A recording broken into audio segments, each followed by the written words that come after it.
قبر نه پاسېدل حشر چې ورته وایي، او بیا د هغې حشر میدان محشر ورته وایي، د حساب کتاب میدان، د هغې بیان درته کوم. قبر نه انسانان چې کله پاسي، د دې نه مخکې به یو شپېلی والی کېږي. یو خدا دی چې هر انسان مري، سړی مري او ښځه مري او ماشوم مري، دا د هر انسان مرګ دی. دویم د کائناتو مرګ دی. دا کائنات بم یو ورځ راشي، په هغې به ټول مړه شي. د کائناتو مرګ ته قیامت وایي. نبی کریم صلی اللہ علیہ وسلم فرمائی لا تقوم الساعة حتی لا يقال فی الارض اللہ اللہ، وی ترسو چې په مخ د ځمکه د الله نوم اغشتلی کېږي تر هغې پورې قیامت به نه راځي.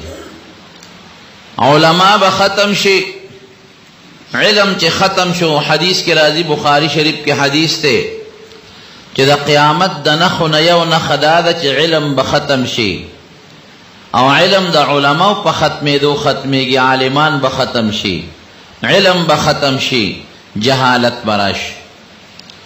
د سړي دا علم ختم شو چې الله څه ته وایي، الله څوک دی، د الله څه صفتونه دي، دا علم ختم شو. بیا به دی د الله د ذات نه او د الله د وجود نه انکار وکړي.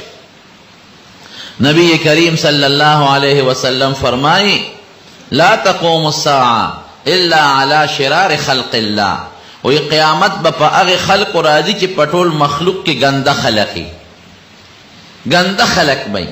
او بل حدیث کی راضی وی پا اغی خلق با قیامت راضی چی دا اغی یو بل سر دا خزو نر او دا خزو خزو او دا سڑو سڑو دا سی جندی لکا دا زنگل دا حیواناتو. حیا با ختم شی، پردہ با ختم شي، دین با ختم شي، اسلام با ختم شي، علم دا قرآن و سنت با ختم شي. رب العالمین با اسرافیل علیہ السلام تا حکم کی چشپیلے ہوا. حضور پاک نے اوزل چاہتا پوسو کدا اللہ رسول خپا غندنے وی سنگ با خوشحال شم چی اسرافیل علیہ السلام شپیلے پخلو کی منڈلی دا او سر پی دا پاس ٹیٹ کڑے دے او غوږی الله ته متوجه کړي چې کله به الله حکم کوي چې شپېلی ووه. نو چې د قیامت دا منظر مې په سترګو کې دی او ما ته د قیامت دا حالات را مخکې دي، وی څنګه خوشحاله شم په دې خو ځکه قیامت خو هسې نه راځي، فورا به نظام بدل شي، کفر به راشي، الله د وجود نه به خلک انکار وکړي، نو قیامت به راځي. نو دا څیزونه چې را روان دي څنګه خوشحاله شم. نو رب العالمین به حضرت اسرافیل علیہ السلام ته حکم وکړي چې شپېلی ووه. هغه ته هم پته نه لګي چې زه به کله شپېلی ووم. به شپېلی ووایي. بعضې علما وایي په دې شپېلی کې به دا اثري کې دا هر څه بړنګ شي او ختم نه شي، او څوک وایي نه دا شپېلی صرف نښه ده، نشان دی لکه څنګه چې یو دغه کې سکول کې ټلی ووالی شي، دا د دې نښه ده چې د پلانکي استاز پیریډ شروع شو، د پلانکي ختم شو. وی دارنګې دا شپېلی نښه ده، د دې تاثیر نشته، خو به هر کیف شپېلی به وبالی شي. قرآن شریف کې الله وایي القارعة ما القارعة. قارعه څه شی دی پیژنئ؟ قارعه په لغت کې ټکولو ته وایي. لکه یو سړی یو اوسپنه راوالي او په هغې باندې یو لرګي یا بل شی په پلک باندې وی او ډکرې ډکرې یې کی، دغه ډکرې ډکرې کوونکي ته قارعه وی. الله بیا وی القارعه مملقه. قارعه څه شی دی؟ بیا په خپله بیان کوي، وی قارعه قیامت دی. دا ټول نظام به ډکرې ډکرې کې او ټوکړې ټوکړې به کی. یوم یکون الناس کالفراش المبثوث. دا خلک به لکه پتنګانو خورو ورو په شانتې شي. دا پتنگان چی زور راشی څوک په یو طرف او څوک په بل طرف. وتكون الجبال كالعهن المنفوش. او غرونه به لکه دا وړی غوندې والوځي. چې کله دا زور راشي دا غرونه داسې وړه دا وړی نی دا پنبې دا داسې تار تار پوټینې پوټینې په دې فضا کې خوره شي. دارنګې به دا غرونه والوځي، ختم به شي. اذا الشمس کو اذا السماء انفطرت. دا اسمان به ټوټې ټوټې شي. بل ځای کې راځي چې دا انور به داسې ول ول راتاو شي لکه سړی چې دا پټکې رانغاړي داسې راړی. هر سبا نظام تس نس دڑی وڑی بشی. علماء پاکی اختلاف تا خراجح قول دادے چه سلویخ کالبا اسم نی، نبا اسمانی، نبا زمکی، نبا غری، اسمم نی، نبا انسانی، هر سبا ختم شی. تردی حد پوری چه فرشتی بم اللہ ختم کی، تردی حد پوری چه اغا فرشتہ چه سوک دش پیلے پوکوی اسرافیل علیہ السلام دا ابم ختم شی. یو دا اللہ ذات بپاتی سی.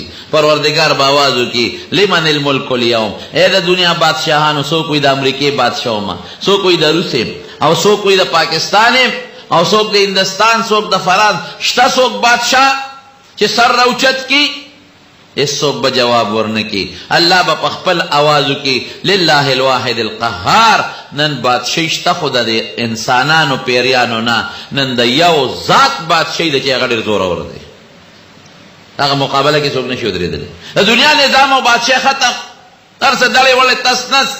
سوک نشتا چه سر روچت کے وی دا فرعونیم، سوک نشتا چه سر روچت کے وی انا ربکم الاعلی دستاسو لوی خدیم، سوک نشتا چه اگر دا نمرودیت داو کی، او سوک نشتا چه اگر سپر طاقت داو کی. دا بیس سوک نی للہ الواحد القہار. اللہ وی بادشاہشتا الملک للہ دا یو اللہ دا، اگر یو دی القہار او دی زور اور بادشاہ. بعض علماء لکی وی دا سلویخ کالا با مکمل روحون اللہ یو طرف تا غون کی. سو کوئی دا اسرافیل علیہ السلام دا شپیلے تا با غون شی، او سو کوئی اللہ تا پتر چکم جے غون دے گی. وی پا دی سلویخ کالا کے بنا پا کافر عذابینا با مسلمان تا خوشحالی بھئی، او سو کوئی نا وی با کافر تا دخپل شان لائقہ متعلق عذاب. اللہ تا پتہ دا سلویخ کالا پس با اللہ بیا اسرافیل علیہ السلام را جم دی کی، او شپیلے بور کی شاب اس پاکی بیا پوکی ہوا. چے بیا پوکی ہوئی اذا هم من الاجداس الى ربهم ینسلون، طول خلق برا روانش. یو لوی میدان دی، پاگا میدان کے بدا خلق را جمع شی. دا میدان کم زیدے لوی اللہ تا پتہ دا. خراجح دا دے علماء لکی چے دا بدا شام زمکی، دا سے زمکہ بھئی چے پاگے کے با لڑا و جورنی، غرب پکینی، غنڈے با پکینی، یو زیب خلق ادری گی. بالکل دا ٹول مخلوق، دا چاکور، دا چازمک، دا چاونا، دا چاسورے اسم نشتا. کلو یو میدان دشتا، او سخت گرمی بھئی، سخت گرمی. او چی دی دا قبرونو نا پاسی، چی سنگ اچت شو دی پاسی دا قبرونو نا، نو دی بتگی دا خلق جامع بینی بربند بھئی. اول من یکسا ابراہیم علیہ السلام، رسول اللہ مبارک فرمائی دا طولو نمک کی جامع با اللہ ابراہیم علیہ السلام لور کی. ولی ذکا پلوی مجمع کی داغا حتک شوی و جامعت اخکل شوی وکل چی نمرود اورتا غرداؤ. لوی مجمع پا مخ کی داغا بیدتی را لو جامعت و استلا، نو اللہ بداغی بدل ولور کی. او دا لکا دا قیامت پا دلوی میدان کی دا طولو پیغمبراؤ نمک کی تال جامع درکم، اللہ با جامع ورکی. بیا بنور خلق رب العالمین جامع ورکی.